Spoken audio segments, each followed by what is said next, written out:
Hello everybody, welcome back to Warland. Today we have a very different video because I just moved and I just built these two manga bookshelves. And now I have these boxes full of books, decorations, figures, whatever. And I said, what better time than now to do the first official Warland manga tour of 2026. I'm not gonna say anything else. Let's just go glaze some peak fiction.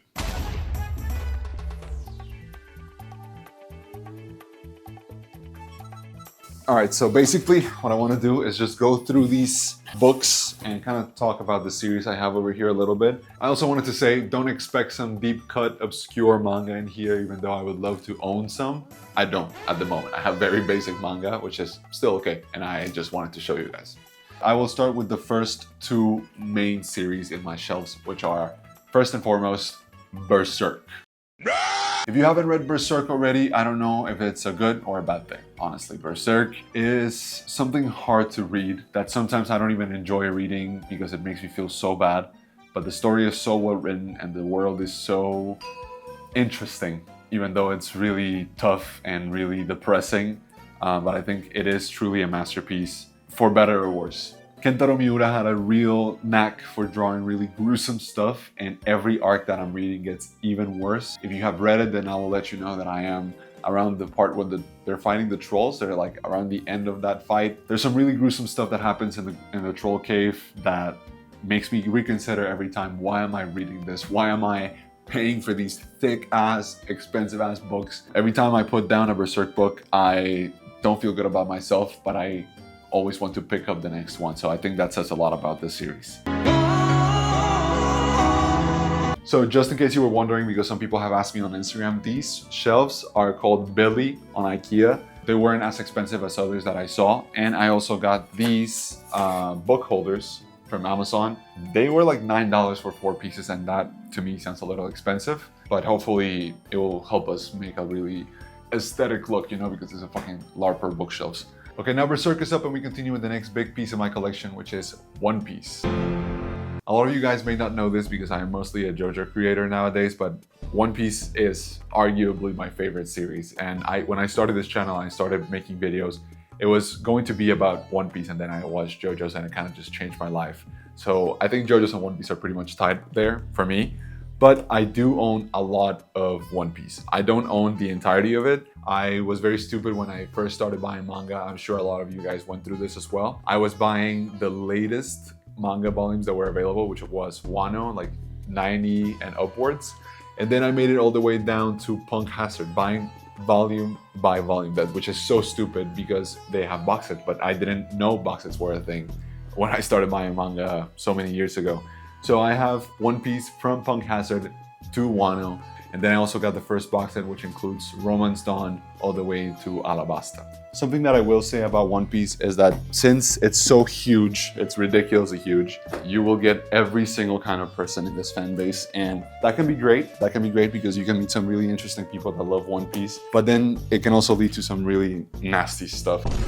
Despite of that, One Piece's popularity is not for nothing. Like, honestly, it is one of the best stories ever told from beginning to end, and I do think it gets better as it goes on. Okay, I just finished putting up all my English One Piece volumes, and they're a little small on the shelf compared to what I thought it was going to be originally, but that's okay because I have some really cool special volumes that I'm going to show you right now. Okay, so first I have this little booklet that is the very first version of Romance Dawn that came out, and you know, this just has the very first version of One Piece Chapter 1, right? It doesn't have Luffy as a kid stabbing his face, but it has Shanks losing his arm to a shark this time instead of a Sea King, and it has a version of Nami, and then it just has like a very different villain and different like story progression. But it's very cool seeing how similar or how set of an idea Oda had once he actually started serializing One Piece, and how much he has evolved as an artist and as a storyteller since then. Up next, I also have this volume of short stories called Wanted, which are very different one-shot stories by Eiichiro Oda. There's another version of Romance Dawn in here, but there's also the story of Monsters, which is Ryuma. If you don't remember, it's the guy that Zoro fought in Thriller Bark as a zombie. And then there's stories of a priest, stories of gods, stories of gunslingers in the Wild West. Not all the stories are bangers, I'll tell you that much. And from reading it, I can really tell that Oda's art style has evolved and maybe improved a lot. But I love seeing Oda's progression through the manga world and seeing all the stories that sometimes he would have liked to tell that he hasn't been able to tell in One Piece. I have this personal goal of owning a One Piece volume from every country that I visit or that my friends visit, so I can have One Piece in every language. I guess if we go from the order of the story, I have volumes 1 and 2 of One Piece in Spanish. I bought these two in Argentina last time that I was there. I just didn't want to be on my phone, didn't have a Switch, didn't have anything. So I stopped by a kiosk and bought One Piece volumes 1 and 2 in Spanish. Next up, I have volumes 85 and 86 in Italian. A friend of mine was in Rome and I told him, you know, next time you go pick up your hentai, your Italian hentai, just pick me up some One Piece. And that's something that I do want to highlight because it's really cool to see how different each volume is in different countries. So I know we're all very acquainted with the American versions. So this is just volume 1 American version, a little bit bigger, thick and nice. And then let me show you volume 1 in Argentina. A lot smaller, and it also has the little book flap. I know this is more similar to what they do in Japan, but then let's compare that to the Italian version. They're very small and very much thinner. I have this exact same volume in English. Let me show you.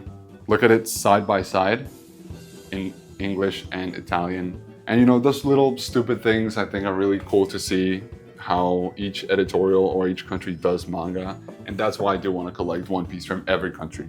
And then I also have volume 89 in German. A friend of mine was in Berlin. I told him, please pick me up some One Piece. And finally, I have volumes 110 in Korean and volume 111 in Japanese. I was able to go to Korea last year and I can't read a lick of Korean, but I think it looks really cool and I love Egghead so much, so I had to pick it up. And then at the same bookstore, I found volume 111 in Japanese. And even though I can read technically hiragana and katakana, I have no idea what it means, but you know, for aesthetic purposes, I think they're still fire. Okay, now with Berserk and One Piece done, it is time to get into the most Giga Chat part of the collection.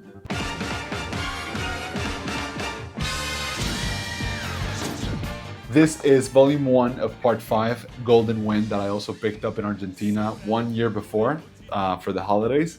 And this is the book that actually made me a JoJo fan. I tried to watch JoJo Part 1 years before and I couldn't get through it. I'm still not the biggest Part 1 fan, but I do think Jonathan Joestar is pretty fucking cool. But I said, you know what, it is time. It is time for me to get into JoJo's. And I saw it at a library. Actually, I'm lying, I picked this up in Colombia. And I read all the way through it. I didn't understand a lot of stuff and I said, I have to go back. I have to go back to the beginning and watch all of it. And now, here we are, you know, fucking with the JoJo's Bizarre Adventure YouTube channel. So it is clearly peak. I also have volume 1 of JoJo's Bizarre Adventure Shining Diamond's Demonic Heartbreak, which is a spin-off between parts 3 and 4 with Whole Horse and Josuke, who is my favorite JoJo. And honestly, I think this is a really, really cool volume and I really want to get volumes 2 and 3. I just haven't done it yet. It's a very interesting story of Whole Horse for some reason getting to Morio to chase down this bird that was also like a servant of Dio, and then Josuke helps him. It's really interesting. I do want to read all the way through it, and I think the art style is very cool. I love seeing Josuke again. I love seeing my baby again. And this is another thing that I do think I'm going to complete. It's only 3 volumes, it's not that much. And then I have these 3 beauties that are Steel Ball Run volumes 1, 2, and 3 that I bought last year as they started coming out in the US. I know if you're watching me overseas, a lot of countries already have Steel Ball Run. Some countries even have JoJolion or the JoJo Lands, which is insane to me. But you know, it started coming out last year in the US, but then I just got too anxious and I read all of it online. So why would I even buy more of them? It is sad. I do not condone that behavior. And I wish, I don't know, that I just had all of them and I read them that way. But also JoJo is one of those series that in black and white, it's sometimes a little hard to tell what the hell is happening when it comes to fights and stuff. So yeah, I love them, but I don't think I'll be getting any more. Continuing with the JoJo collection, I have JoJo 6251, which is one of the many JoJo art books that Araki has compiled.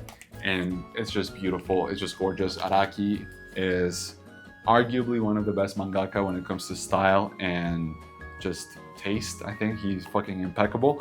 And I love this book, and I love this other book called JoJo Agogo, which I have done shorts for.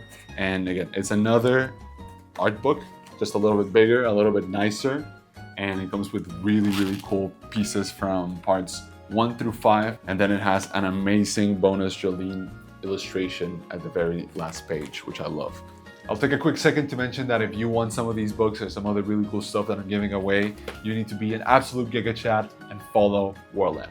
A couple months ago, I gave away 4 JoJo art books on Instagram for reaching 10K, and we are so close to 10K on YouTube as well, and I am going to go all out. So just follow Warland, like the video, help keep the channel growing, and you will be greatly rewarded as the Giga Chat that you are. Thank you so much. Okay, so we're almost done now, so I'm just gonna show you the volumes that I have either one or a couple of, and then finish decorating everything with some posters and make everything really nice. All right, so like I mentioned before, last time I was in Argentina, I was able to pick up volumes 1, 2, and 3 of Hunter x Hunter.